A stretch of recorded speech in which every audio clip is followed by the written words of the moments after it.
Muy bienvenidas, bienvenidos, aquí nos escuché por grabación, a esta sesión del grupo de estudio de Solo tu Perro. Hoy es día lunes 6 de julio 2026. Estamos en la sesión de las 14 horas Chile y todas las demás horas del mundo mundial.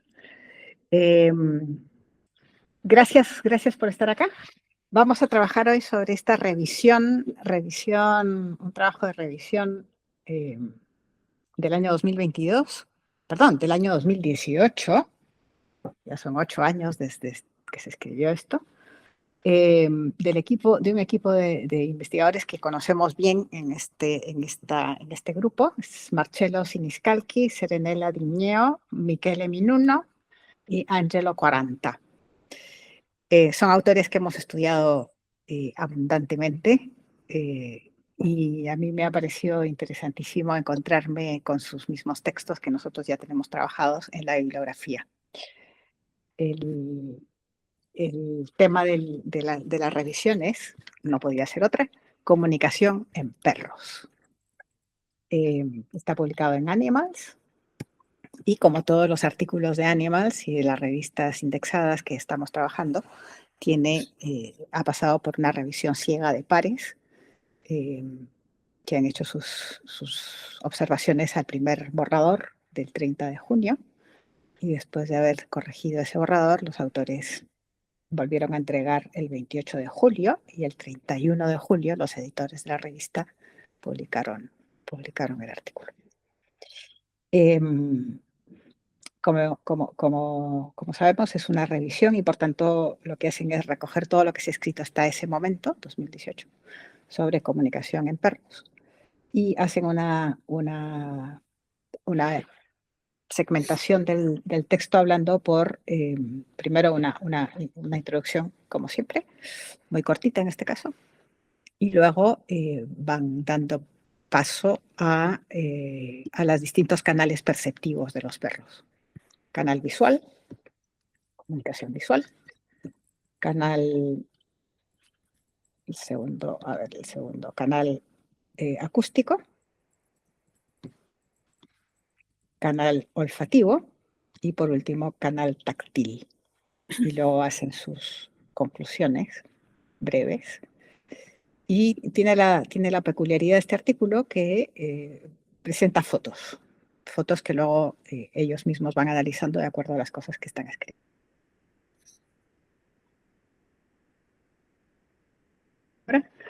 Cómo recibieron este texto, cómo lo han leído. Como siempre, si quieren primero una primera visión general y luego vamos poquito a poco desmenuzándolo.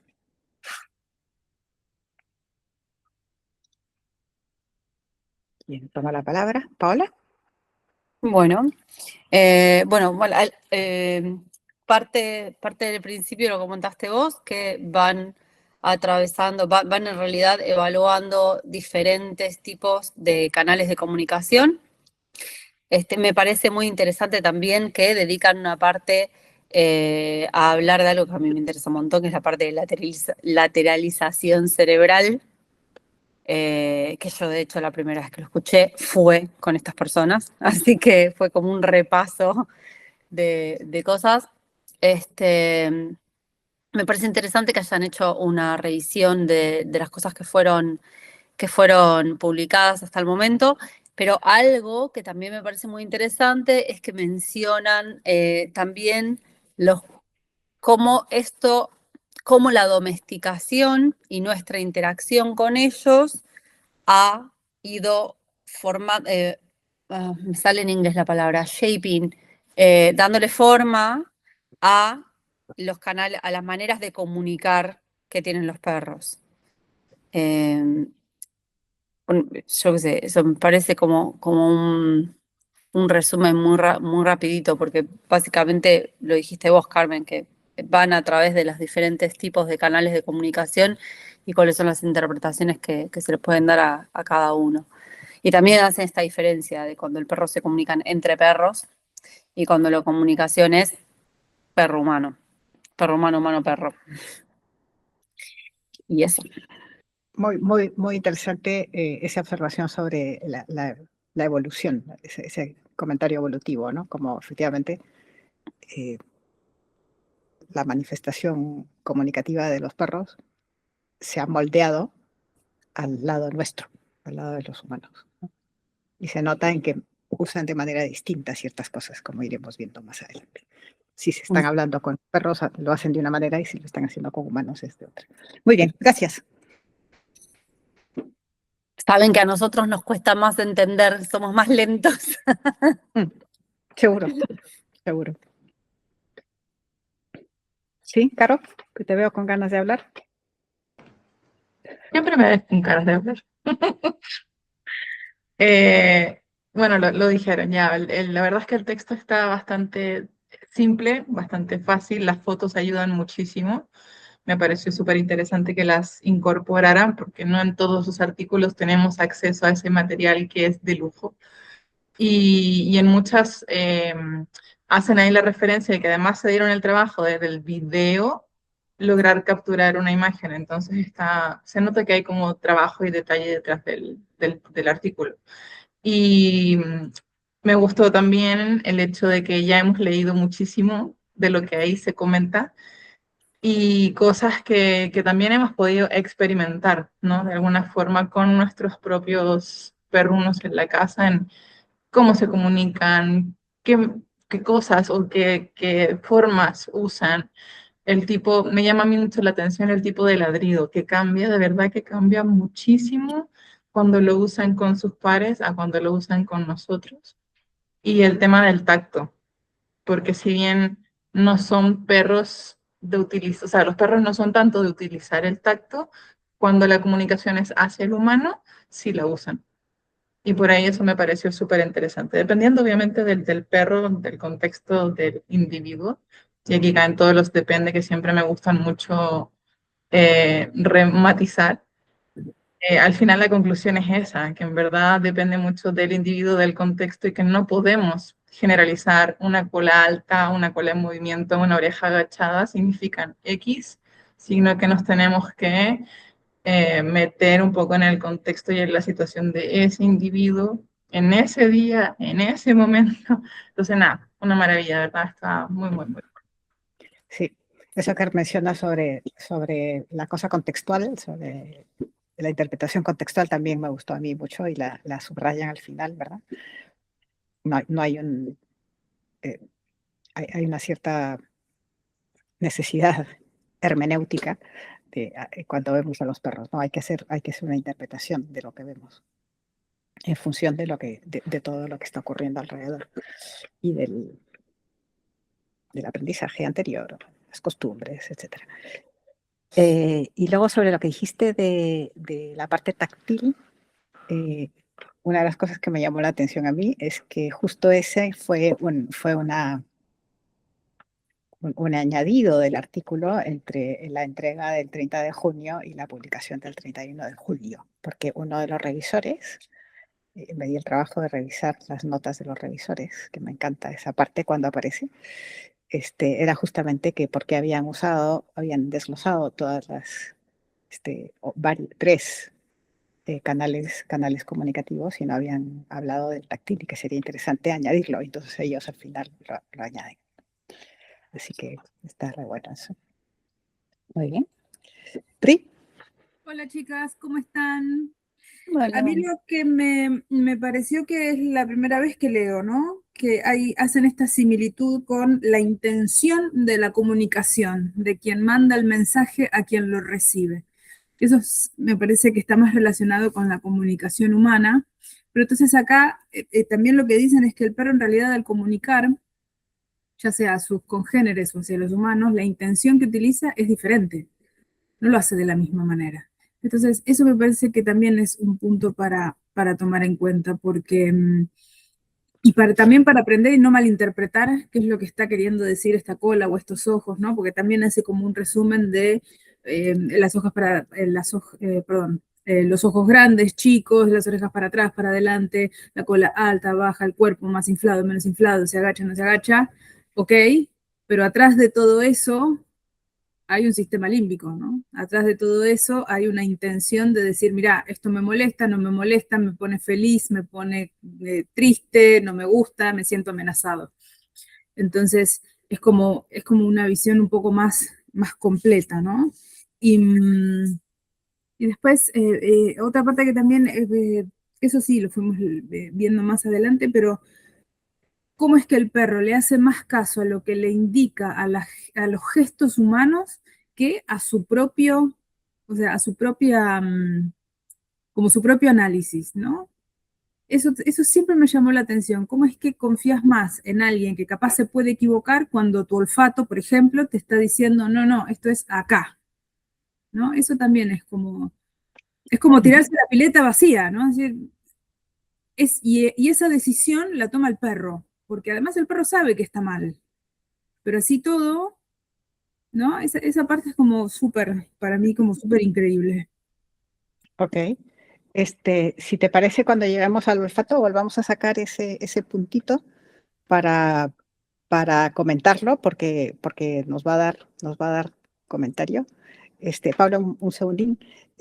Y dices, siempre detrás de la comunicación o de la intención comunicativa hay un sistema límbico, y yo añadiría, y también hay un sistema cognitivo. No solo límbico, ¿no? Está el cerebro completo, si es que el perro está en condiciones de pensar, porque también hace estrategias.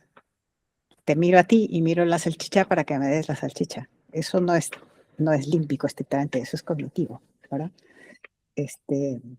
Así que sí, tenemos el sistema, el perro funcionando en toda su intensidad. Dime, Paula. Sí, una de las cosas esto con respecto a la comunicación con intención, que entre los perros, o sea, lo que yo entiendo también que entre los perros hay mucha de la comunicación que no es con intención, pero el otro perro está evaluando el lenguaje corporal del perro X y entiende qué situación, o sea, y puede leer una situación. Puede leer que el otro perro puede estar estresado, puede leer, pero no necesariamente que el otro perro está intentando, hay una intención comunicativa de lo que me está pasando, de lo que estoy sintiendo en este momento. Pero con los humanos sí es mucho más intencional. O sí. No, sí, o sea, la que sí. O sea, digo que también está la otra parte. Está la parte intencional, pero también está la parte en donde no hay una intención detrás, pero como perro puedo entender lo que le está pasando al otro perro, porque puedo leer su lenguaje corporal y puedo hacer una lectura de la situación. Y que la comunicación con los humanos sí es bastante más intencional.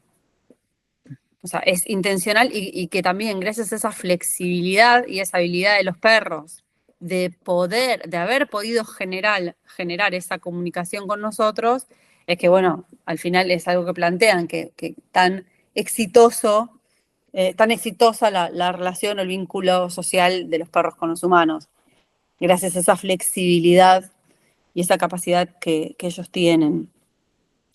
Iba a decir algo con esto que señalaste, Pri, que estabas hablando del olfato, pero dijiste otra cosa, no del olfato específicamente, pero dijiste otra cosa que también, y ahora se me fue, porque soy una señora mayor y mi memoria fluctúa así.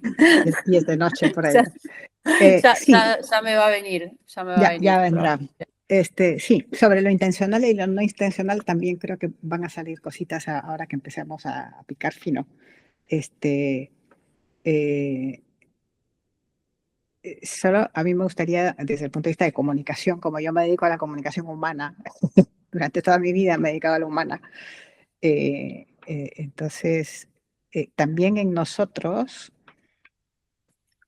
hay ciertos gestos corporales que no son intencionales y que sin embargo vienen cruzados por la intencionalidad. Si yo estoy preocupada, puedo decir estoy preocupada, pero también se me puede ver que estoy preocupada sin que yo esté estrictamente comunicando que estoy preocupada porque cierro las mandíbulas, ¿no? Aprieto la mandíbula. Entonces creo que a los perros les pasa lo mismo, incluso con nosotros. Tienen una parte intencional y otra que viene porque no hay una, la cosa que yo pienso es que no hay una distinción tan neta entre lo intencional y lo no intencional. ¿Dónde está ese límite? ¿Dónde está esa línea? ¿No? No. Yo creo que la línea está en la parte, en la voluntad, en justamente lo que decís, lo que yo quiero voluntariamente comunicar. A ver, muchas veces Pero sí, pasa, esto con humanos pasa mucho, vos estás intentando comunicarle algo a alguien, pero en realidad no es lo que de verdad estás sintiendo. Y tenés esas dos cosas, tenés la intención de comunicar, que estás diciendo una cosa, pero todo tu lenguaje corporal está diciendo otra. o está diciendo lo mismo, como en el caso tuyo, ahora mismo te estoy leyendo el cuerpo cuando pones la fuerza en la palabra intencional, ¿no? Y el rostro se te cambia, ¿no? O a mí, cuando estoy escuchándote y hago así, y asiento con mi cabeza. Ese asentir con mi cabeza no es intencional directamente, es algo que está teñido por la intención que tengo de decirte sí, estoy de acuerdo contigo, y mi cuerpo responde a eso. Pero nosotros lo hacemos también nosotros lo hacemos conscientemente, a veces el intentar dar un mensaje que no es realmente lo que estoy, pero con los perros, no.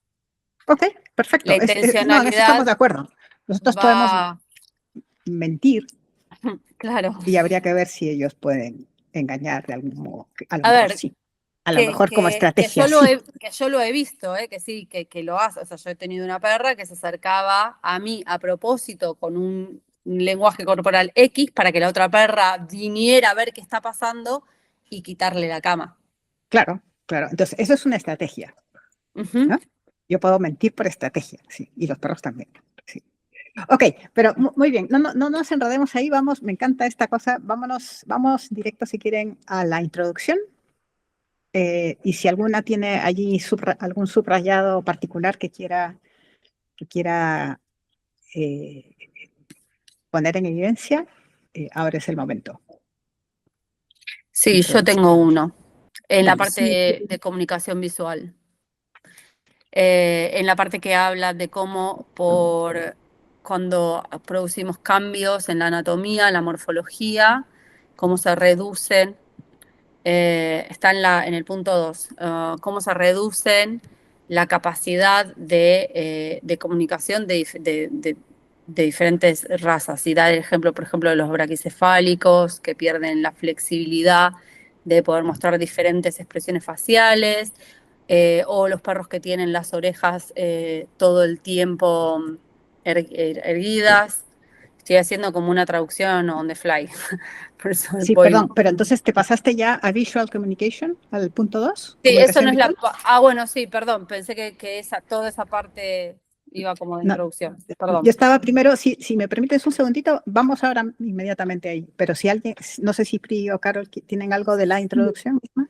Sí, a mí de la introducción lo que me gusta es que habla de la comunicación de todo el cuerpo en su conjunto y además cómo se flexibiliza este comportamiento para mostrar o no mostrar ciertas cosas, ¿no? Me parece que ahí está como el punto inicial, es decir, bueno, no es solamente los ojos, no es solamente las orejas, no es solamente la cola, es el conjunto del cuerpo completo que habla, Okay. ¿no? Entonces, Okay. me parece que ese es como el punto inicial, ¿no? Se hace mucha referencia al inicio a un texto que es el 8, la nota 8. Se hace mucha referencia a este texto que leo aquí desde la bibliografía. Es Handelman Canine Behavior, a Photo Illustrated Handbook. O sea, es un libro, manual sobre comunicación canina, entiendo yo, publicado en el año 2012. No sé si ustedes lo conocen, pero ahí está, ahí queda como la referencia de eso que acabas de decir, Pri, y ese número 8 aparece muchas veces en este artículo. Muy bien, perfecto. O sea que hay que verlo todo. Hay que verlo todo. Vale. Caro, ¿tienes algo de la introducción? Sí, igual menciona esta parte química, ¿no? Como de las señales químicas que el cuerpo también emite, que son absolutamente involuntarias, o no. No sabemos si un perro, por ejemplo, cuando hace un marcaje podal, tiene una intención emocional de dejar ese marcaje podal. Y ahí hay una química también que es interesante de considerar porque no es solamente el cuerpo, es a qué huele. Y eso también es súper interesante de pensar. Ok, genial. Muy bien. Pues venga, vámonos a la visión, a la comunicación visual. Todas las cuestiones que querramos. Si quieres, empieza tú, Paula, con esto que estabas diciendo de cómo cambian la introducción humana de las razas, puede cambiar la capacidad visual. ¿Cómo limitamos la expresión en base a las modificaciones morfológicas que se hicieron con determinadas razas? Y bueno, ahí menciona solamente algunos ejemplos, pero yo creo que en la experiencia incluso nuestra de ver perros, lo vemos bastante, los perros que tienen, incluso en algún momento también habla de los colores en Rottweilers y de los colores, cómo eso facilita la comunicación y todo, y yo siempre me acuerdo de los ejemplos de los perros negros y las dificultades comunicativas en perros que son todos negros. Sí, porque solo se les puede leer por la boca y por el blanco del ojo, ¿no? Sí. Sí. Y también en la parte visual, estos perros que tienen mucho pelo en la cara, donde tampoco es capaz de ver bien, de emitir bien sus señales comunicativas, y para los otros perros también es curioso entenderlos porque no se les ve bien la cara.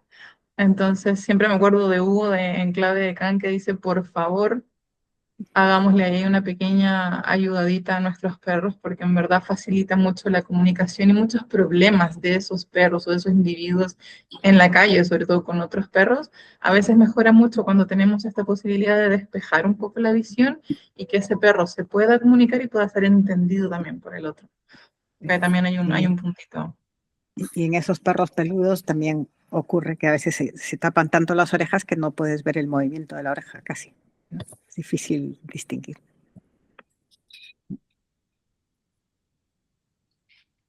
Ok, sigamos con la comunicación visual. Sí, otra cosa que también de la comunicación visual dice que como el perro también agranda el cuerpo o achica su cuerpo de acuerdo a cómo quiere comunicar o qué es lo que quiere comunicar, ¿no? Entonces, ahí es donde se ve si el perro está mostrando que está más seguro o que está más inseguro o que sí quiere interactuar o que no quiere interactuar. Entonces, a la vista del otro perro, un perro que se para como seguro no es lo mismo a uno que está todo chiquito, medio como, ¿no? Ya yéndose. Entonces, y eso también tiene que ver con la cantidad de pelo que tenga, si tiene la cola cortada, la oreja cortada, bueno, todo esto que veníamos diciendo recién, ¿no? Y otro tema que también con el tema del pelo en sí es la piloerección.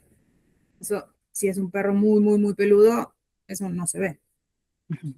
A mí cuando hablaba de la piloerección, que creo que fue aquí, me llamó la atención cuando dicen, porque efectivamente yo no lo sé, no lo he leído nunca, que habría que investigar si el hecho de que la piloerección sea una parte determinada del lomo tiene algún significado para los perros. Porque una cosa en realidad el pelo se piloerecta por la tensión muscular. Sí, por eso, claro. pero puede ser por partes, por segmentos. Y si eso, la pregunta que ellos se hacen como interrogante es, primero diciendo que no es, ahí sí que dicen que no es intencional, es decir, no dicen yo me voy a piloerectar, sino que es una reacción del cuerpo por la tensión, pero como se piloerectan en distintos lugares, la pregunta que se hacen es, ¿tendrá eso algún sentido, algún significado? Pero no lo resuelven, claro, porque nadie lo ha estudiado todavía. Bueno, al menos no hasta el año 2018. Yo creo que estaría muy bien ver cómo avanzó esto en los últimos 8 años, porque de hecho, incluso Marco y el equipo de Marco estaban publicando el año pasado un paper de lateralización. Sí. Así que yo creo que muchas de estas cosas que estamos leyendo acá, muchas probablemente todavía no tenga ninguna respuesta, pero otras, al menos hipótesis en estos 8 años, quizás tengan. Tomemos nota para ver si lo encontramos eso, sí. Yo creo que de la teorización sí que le dimos una cosa del 2020 para acá, hecha por ellos justamente. No recuerdo la fecha. Sí, cuando hicimos toda la secuencia de la lateralización el año pasado. Sí. ¿Quieren hablar de cola o de expresión facial, orejas, ojos? Bueno, si vamos de Las cola, perdón. Dale, dale. Si hablamos de cola, ahí es donde empieza el tema de justamente cola izquierda, cola derecha, qué cosas se fueron observando, y hace la relación con el hemisferio izquierdo y el hemisferio derecho del cerebro. En base a si es algo, una emoción positiva, una emoción negativa. Y acá de nuevo, no es que el perro diga voy a mover la cola a la derecha para decirte que está todo bien. Sí, sino que es una traducción de lo que está pasando en el hemisferio del cerebro. Es una traducción física, mecánica, digamos, de lo que está pasando en el hemisferio del cerebro. Pero lo que está pasando en el hemisferio del cerebro es del cerebro. O sea, es un análisis que el perro hace, ¿no? De la situación. Sí, no necesariamente, también tiene una parte que es emocional, que no es analítica, es emocional. Si estoy con incertidumbre, si estoy así como, no sé cómo decirlo, inseguro, ahí creo que no es solamente una parte analítica, es una parte emocional y que vas a ver un movimiento más tirando izquierda de la cola que a derecha. Pero creo que no pasa todo por una parte cognitiva analítica, sino también por una parte Yo cuando lo leo, cuando lo analizo, lo pienso, me parece que el tema es que son 2 etapas, dos momentos, ¿no? El primero es el momento del encuentro o de la percepción, donde entran los estímulos y entonces hay una primera reacción. Luego eso pasa a la parte cognitiva y luego hay una devolución de parte del sujeto sobre qué voy a hacer en esta situación, ¿no? Me voy, ataco, doy mi izquierda, doy mi derecha, etcétera. O sea, se juegan las 2 cosas, creo yo, efectivamente. Pero el primer impulso es en pasivo. Yo recibo, ¿no? Y eso o le impacta, ¿no? Sí, en el sistema nervioso. Bueno. Ahí quería hacer un pequeño inciso de lo importante que es, efectivamente, y que son la cola y las orejas. Y cuando hacemos mutilación de esto, es barbárico, porque el perro queda mudo. O sea, ¿cuántos problemas de comunicación tienen los perros de cola corta y de orejas cortadas? Y eso lo hemos hecho nosotros por un tema estético, que es una... Afortunadamente ya en muchos países está prohibido y ya no se está haciendo tanto, pero les cortamos las manos, literalmente. O sea, yo hablo mucho con las manos, no soy súper, gesticulo mucho. Y si a mí un día me amarras las manos y me haces hablar, es que me cortas, ¿no? Me limitas mucho en la comunicación. Y siento que eso también afecta mucho a la hora de tener un perro de cola corta y orejas cortas. Sí, imagínate a un argentino si le cortan las manos. No podemos hablar los argentinos si no cortan las manos. Las piernas, los argentinos. Cortaron las piernas. Claro. Hace también una mención que me gusta porque muchas veces, esto capaz no en nuestro contexto, que nosotros ya venimos leyendo papers y estamos como más embebidas en el tema, pero la gente por lo general solamente se fija, mueve la cola, no mueve la cola.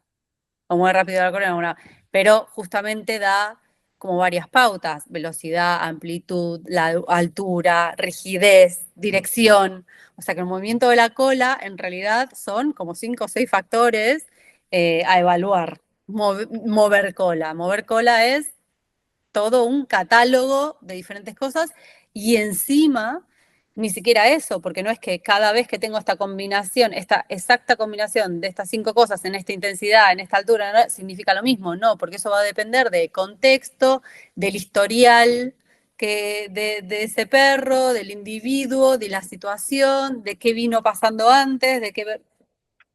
Entonces creo que está muy bien descrito la complejidad y estamos hablando solo de la cola, y después hay que empezar a sumar todo el resto de las cosas. Es cierto, muy bueno. Y además, y otro elemento, y en la tipología, ¿no? No es lo mismo una vaquita con la cola para arriba y enrollada que un pastor alemán. Cada uno tiene su cola en su posición natural o neutra de una manera determinada. Sí. ¿Caro?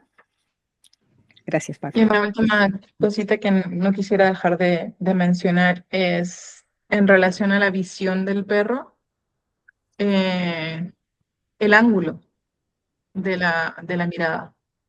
Creo que por ahí también la comunicación se ve muy afectada cuando un perro por ángulo, por tipo de cabeza, de cráneo, no tiene una visión de qué es lo que pueda estar pasando más atrás en su campo periférico, ¿no? Y lo importante que es también al momento de nosotros posicionarnos en el campo visual del perro. En muchas ocasiones estamos detrás con la correa y el perro braquicéfalo no nos ve. Entonces, importante conocer eso para poder también en ciertas circunstancias ayudar a nuestros perros a tomar mejores decisiones a la hora de que lo necesiten. Sí, e incluso también para explicarle a los tutores cómo está viendo el perro el mundo, porque no es lo mismo que si está saliendo a un paseo con un galgo que si está saliendo a un paseo con un braquicefálico. O sea, que justamente, ¿qué es lo que ve? ¿Cuál es? Me parece que eso es algo, por siempre lo decimos, siempre estamos, cuando estamos viendo estos papers, pensamos, bueno, ¿y esto cómo nos ayuda? O esto, ¿qué podemos sacar de esto para nuestro día a día? Y creo que es importante también que los tutores entiendan cómo ve la vida un perro, independientemente. Yo a veces he pedido alguna vez a alguna persona que se ponga en 4 patas y vea qué es lo que ve a esa altura, ¿sí? Para que entienda también que lo que puedo estar viendo yo desde acá, tutora con el perro atado a una correa, no es absolutamente nada lo que está viendo el perro. Pero además tenés eso, de qué amplitud está viendo, porque yo no estoy viendo algo que sí está viendo ese perro. Exacto. Porque yo no veo no tengo todo ese rango visual que tiene el perro. Y él quizás vio una amenaza o algo que yo todavía no percibí. Exacto. Sí. Qué buena la idea esa de ponte de 4 patas y mira desde allí. Y qué interesante, él ve más de lo que yo veo por angulación, ¿no? Bueno, y ni hablar si tienes un perro más pequeñito todavía, en 4 patas tenés que estar cuerpo tierra para imaginarte el mundo, no sé, de un tekel. Sí. Ahí lo que a mí me ayuda a veces es, usa tu teléfono, ponlo abajo y graba desde abajo, ¿no? Camina con el teléfono en la mano abajo, ¿no? Eso es lo que esté viendo tu perro. Entonces ahora levanta y mira lo que ves, ¿no? Es buena idea. Me gusta. Y no requiere de gente haciendo papelones en la calle. Sí. Pero está bien que los tutores a veces vivan un poquitito.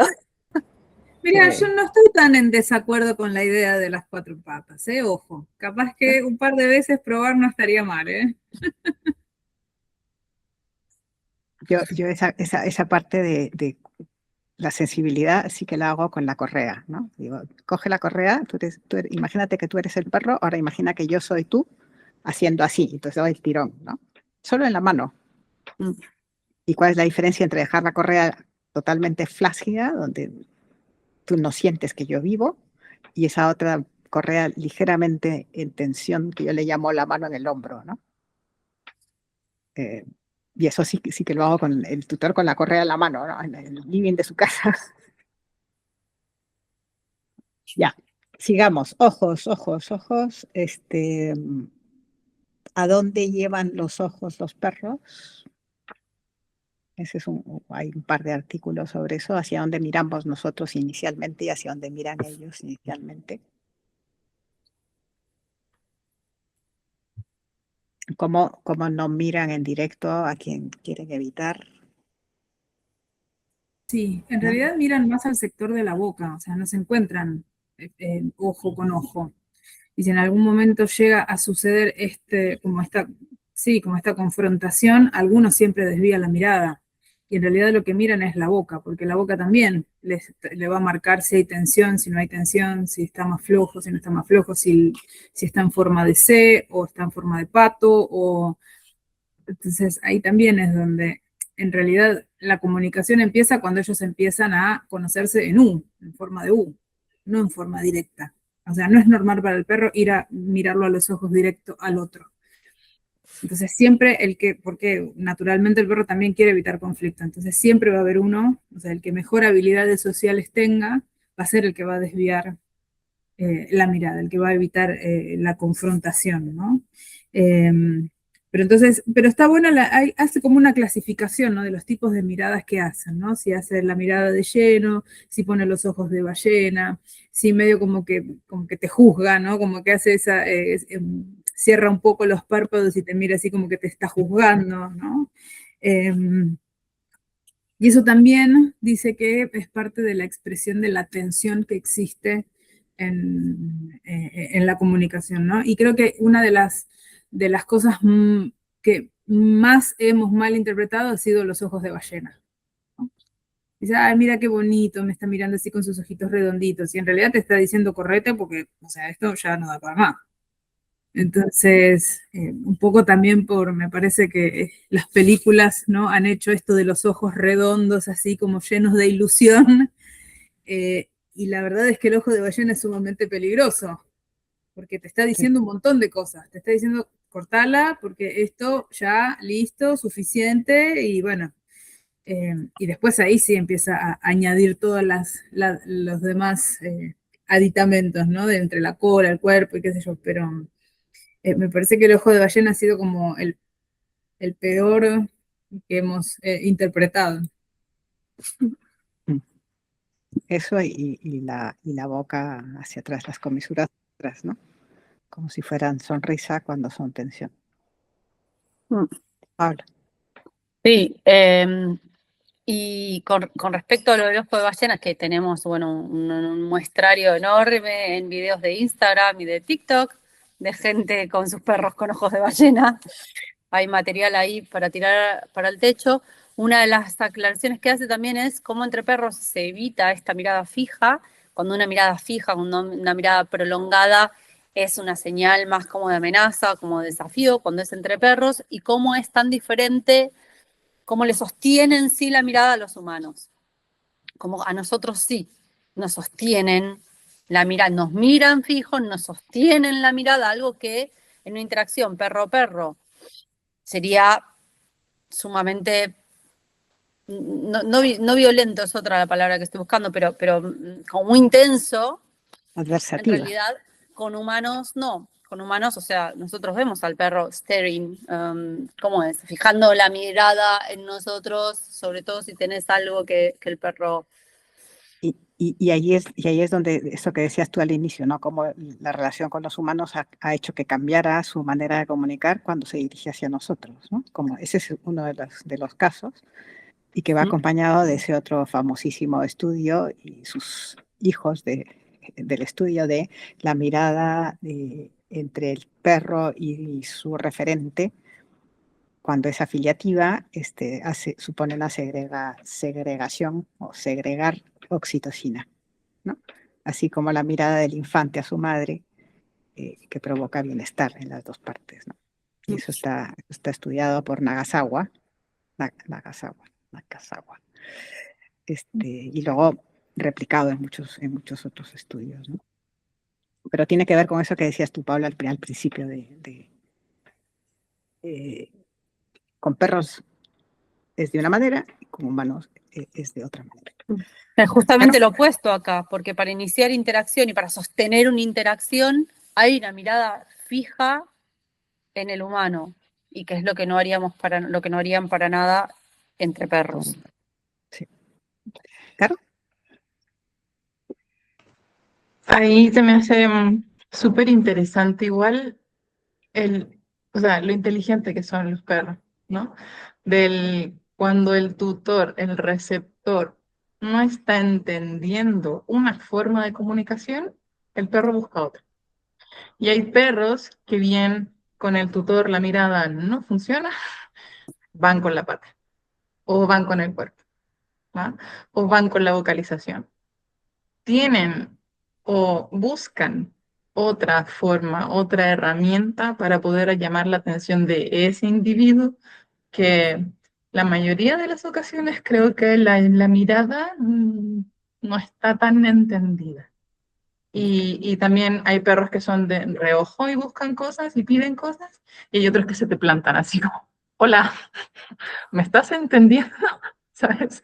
Entonces eso lo encuentro maravilloso y me imagino que con los perros, entre perros, también tiene que haber esa modificación de si no me estás entendiendo de esta forma, recurro a este otro recurso para poder en el fondo también hacerte entender o hacerte comunicar. Y que también hay perros que hay cosas que no entienden, ¿no? Hay perros que se comunican para nosotros súper claro y el otro perro no está entendiendo ni bolas de lo que te están hablando, entonces también... O no quiere entender. O no quiere entender, que también puede ser una Puede ser los dos casos, no entienden porque no tiene suficiente experiencia social quizá, o no quiere entender porque quiere hacer lo suyo, quiere hacer su...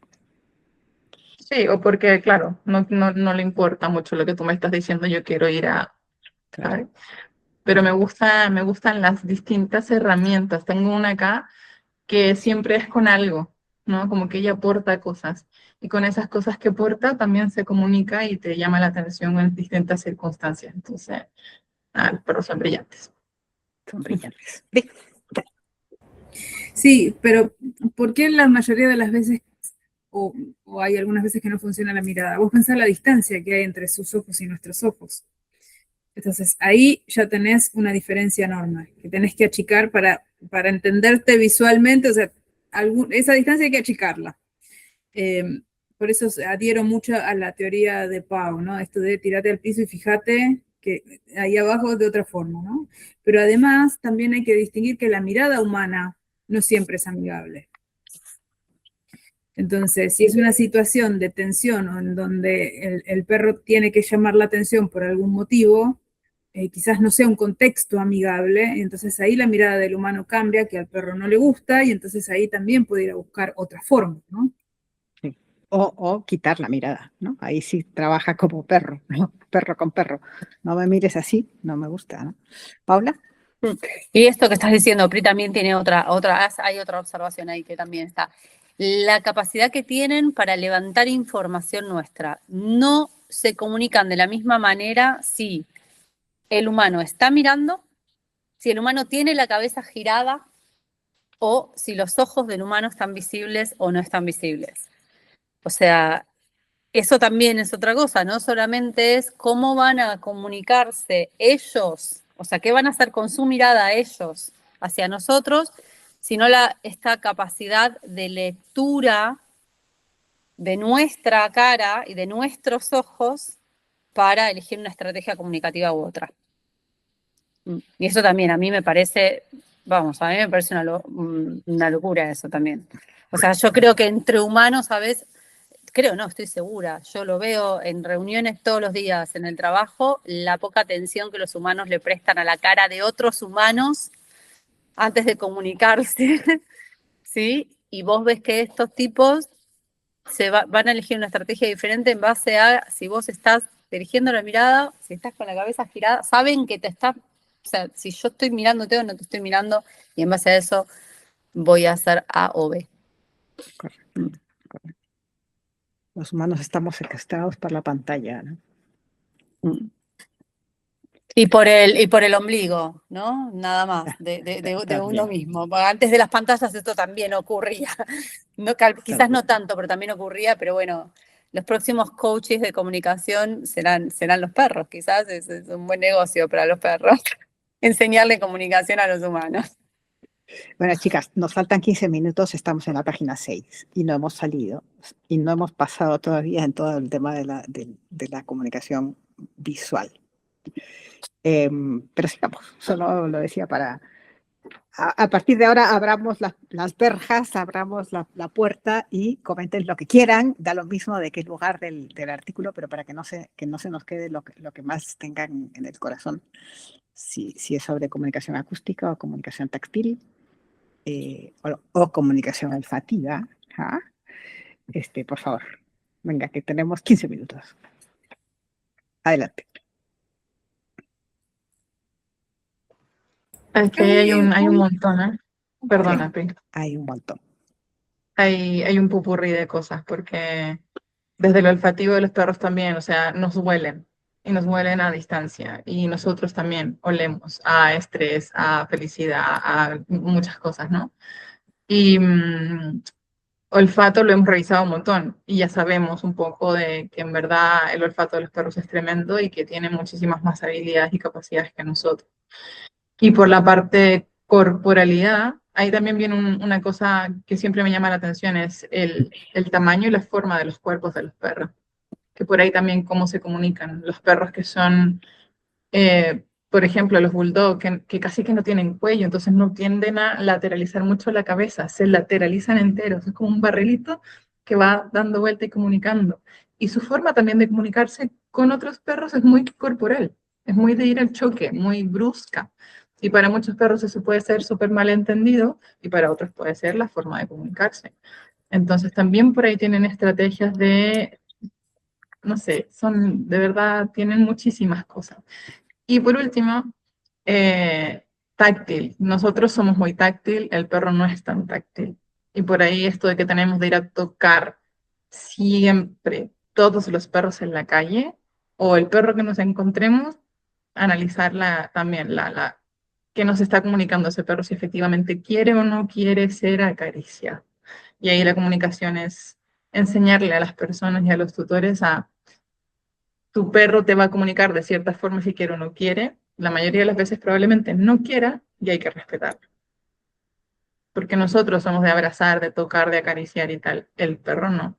Cuando lo busca, genial, pero no andemos tocando. Además que siempre por encima es como súper violento y un poco agresivo. Y ese es un punto que destaca aquí, ¿no? Al perro habitualmente no le gusta que le toquen ni las patas, ni la cola, ni encima de la cabeza, ¿no? En todo caso, Y es en la parte costal. en el lomo, ajá. Pero es a donde siempre vamos a buscar. Sí. Y por ahí, pues, también respetar un poco esa comunicación. Sí, muy bien. Ok. ¿Qué más? Sí, hay otra parte también interesante que habla de la sincronización comportamental entre los perros y los humanos al momento de comunicarse, ¿no?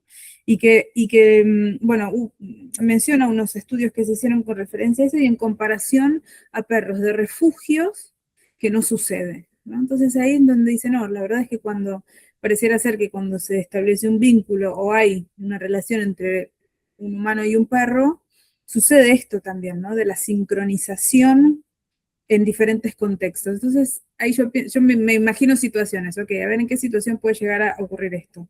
Qué sé yo, vas caminando por la calle y te encontrás con alguien. A veces si uno no es muy apasionado de saludar, ¿no? Qué sé yo, con un beso o con un abrazo, con lo que sea, a uno cuando saluda solo dando la mano o directamente sin ningún tipo de contacto, ¿no? Entonces, pareciera ser que el perro también se adapta a eso. Un perro que capaz que para saludar a otro no se acerca tanto o lo hace de a la distancia y en función a lo que hace el humano también, ¿no? Me parece que esto es esta sincronía, ¿no? No solamente emocional, sino también comportamental, ¿no? Decir, bueno, ya que tengo el ángulo más amplio, yo te estoy viendo en este momento qué estás haciendo, entonces en función de eso también como que actúo en consecuencia, ¿no? Eso me pareció interesante también. Porque bueno, de la sincronía emocional sí hemos hablado un montón, pero esto habla de sincronía comportamental, ¿no? De behavior, que es otra cosa. Que ahí se apoyaba aquella prueba del trabajo pasado o antepasado, ¿no? Para saber si el perro tenía motivación social, a ver si el perro se levantaba cuando el tutor se levantaba de la sala de laboratorio, ¿se acuerdan? De la sala del estudio.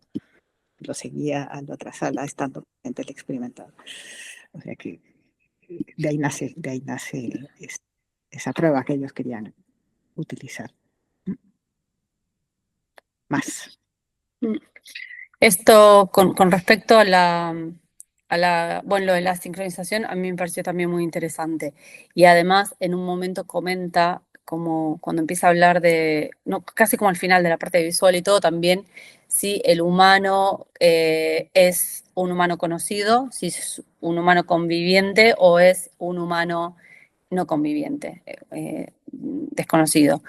Eso también marca muchísimo una diferencia. Y cuando habla de auditiva, una de las cosas que también menciona es este rol específico de la comunicación auditiva con los humanos, cómo fue evolucionando la comunicación auditiva de los perros con los humanos y cómo se ve una diferencia muy, muy grande en lo que son perros ferales o perros callejeros, en la utilización Que de casi no comunicación usan. auditiva. Sí, Mm, sí. Como sí. si el ladrido hubiera sido para el humano, ¿no? Si tu perro ladra es para ti, te está hablando a Claro. ti. Claro, y aparte, cómo también varía, tienen como un abanico mucho más grande cuando la comunicación auditiva es con humano, porque es la intensidad, el tono, la frecuencia, el ritmo, etcétera. Es como que está también, Sí. es un lenguaje mucho más enriquecido cuando está dirigido a nosotros. Sí. ¿Recuerdan aquel texto, aquel artículo que leímos sobre cómo los perros conocen el ladrido de sus interespecíficos, de los otros perros, y distinguen si es un ladrido antagonista o un ladrido de petición de ayuda por soledad? ¿Recuerdan? Eso lo estudiamos un día. ¿Pri? No, relacionado con el tipo de ladrido, hay razas que, por ejemplo, no son propensas a ladrar.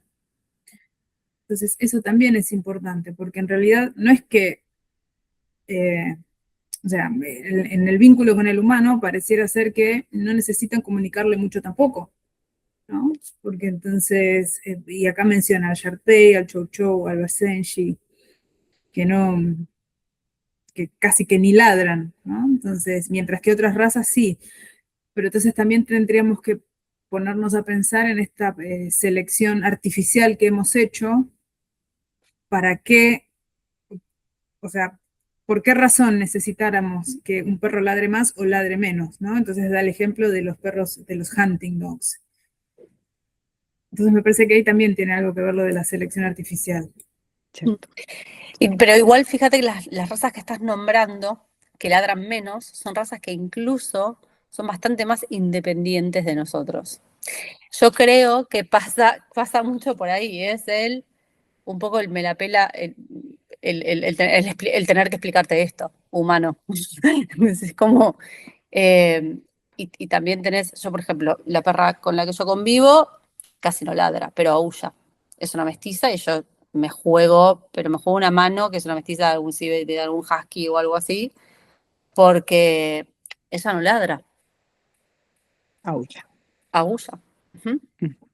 Yo Sí. no me acuerdo, si la he escuchado ladrar cuando vivía la otra perra también con nosotras y la otra perra le ladraba algo y entonces Pocha se subía a ese ladrido como para reforzar, claro. Que Pero ella aparece, por ella no ladra. sí. Aparece ese fenómeno aquí también detallado, ¿no? El perro que se sube al ladrido del otro. Sí. Caro, ¿ibas a decir algo? Nos quedan 5 minutos. No, era una anécdota de justamente un siberiano que en casa con los tutores no decía nada. Empezamos a trabajar y lo empecé a conocer y él era muy lindo porque lo iba a buscar a su casa, le abría la puerta y él se iba derechito al ascensor, ¿no? Y cuando yo por alguna razón me demoraba más en la puerta, él se devolvía y me hacía "Arr, arr, arr", ¿sabes? Eso a los tutores no se los había hecho jamás y quedaron así, "Ah, ¿por qué te habla, no? O sea, ¿por qué contigo sí se comunica? Es porque ¿Y qué encontró quizás qué les contestaste? que tiene que haber encontrado quizás alguien que lo escuchó, que lo entendió y él vio que esa comunicación era receptiva y que era escuchada y que tenía una respuesta.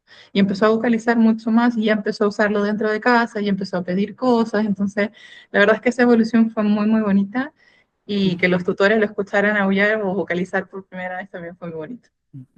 Porque le era funcional. Ahora los vecinos Absolutamente. los vecinos te lo deben haber agradecido un montón. No.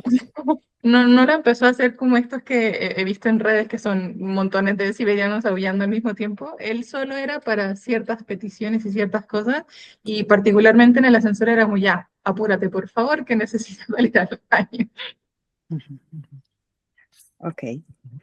Yo quería subrayar que me ha encantado el apartado de comunicación olfativa, porque aunque es verdad que hemos leído mucho sobre olfato, no hemos leído tanto sobre comunicación olfativa, es decir, cómo los perros dejan marcas químicas y se comunican a través de las marcas químicas.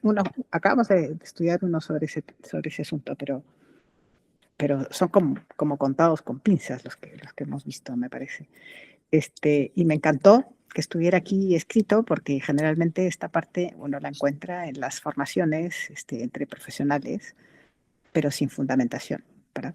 Entonces aquí tenemos una fundamentación de un texto cribado por la academia y validado por la academia, donde se habla justamente del marcaje químico, ¿no? Del modo que tienen los perros de comunicarse a través de las heces, la orina, aunque lo de las heces está menos estudiado que la orina, y el raspado e incluso el frotar el cuerpo, ¿no? Que a mí me encantó. ¿Qué más? 3 minutos, 2 minutos. Yo siempre me pregunto, digo, ¿cómo sería si pudiéramos ver la cosa completa, la película completa? Porque nos falta todo lo olfativo a nosotros. Y siempre lo pienso, porque este mensaje es un mensaje todo completo.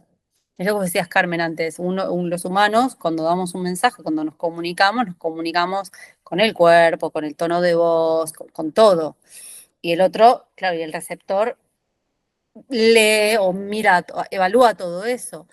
Pero a nosotros nos falta toda esta parte gigante de la comunicación, que es la olfativa. Entonces, cuando estoy interpretando un mensaje, hay todo un cacho que me queda afuera. Y eso siempre me da vueltas en la cabeza un montón. Sí, ahí Que me tenemos estoy perdiendo ahí.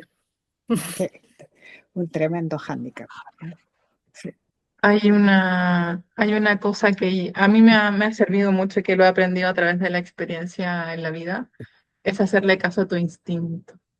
Creo que en ese sentido ahí también tenemos un montón de información y de comunicación de nuestro propio cuerpo, ser. Cuando te encuentras con alguien que por alguna razón te medio choca, nuestro cuerpo ya vio, ya leyó, ya entendió esa comunicación, pero nosotros todavía no. Y eso me parece también súper interesante de conocer un poco más. Qué buen Si punto. tu perro no se acerca, listo. No te acerques. Bingo, ya está. Yo siempre digo, si Excelente. no le gusta a mi perro, con cuidado ahí, con cuidado. Pero sí. Quizás Muy hay buena. cosas que no identificamos como olores. Esto es otra idea que tengo, ¿no? Yo soy química, trabajé un tiempo en la industria perfumista, entonces obviamente nosotros tenemos un entrenamiento especial en la industria perfumista, un entrenamiento olfativo especial y bastante intenso. Y siempre pensé que hay cosas, porque te hablan de feromonas, en las capacitaciones te hablan del órgano nasal que los humanos que no tenemos, que está toda esta, porque los perfumes a muchos les ponen feromonas y se han hecho estudios de poner una cabina telefónica con feromonas y una sin feromonas y ver si las mujeres van más a una o a otra. Se han hecho este tipo de estudios en humanos. Curiosamente van más a la que tiene feromonas, lo que pasa es que después no hay muchas cosas que se tendrían que hacer para demostrar más cosas.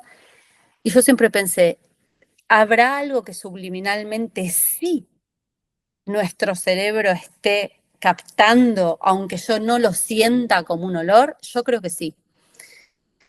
Eso, como, viste, como la luz ultravioleta, esas cosas que nosotros no vemos, pero nuestro cerebro capta. y que forman parte de, bueno, la gestión del ritmo circadiano, etcétera. Son cosas que uno visualmente no puede decir, yo estoy viendo esta frecuencia, yo estoy escuchando esta frecuencia, yo estoy viendo esta... Y yo creo que olfativamente tenemos algo. Creo que el cerebro puede identificar cosas que nosotros no sabemos que sí identificamos. Sí, yo Porque no las olemos. comparto contigo perfectamente. Y esa cosa que a veces le llamamos, o se le llama la intuición, ¿no? ¿De dónde sale la intuición? Estoy segura que viene de algo que es físico, no es una... No es una cosa así. No medio New Age. No, es una cuestión de biología que todavía no hemos podido descubrir. Muy bien, chicas, me ha encantado. Les quiero agradecer infinitamente esta conversación que ha sido, que nos quitábamos la palabra. Llegamos a la hora. Muchísimas gracias por la lectura y de verdad, por todo lo que han aportado, que siempre se lee mejor cuando se lee en un grupo. Y voy a cortar la grabación y no se me vayan porque nos tomamos la foto.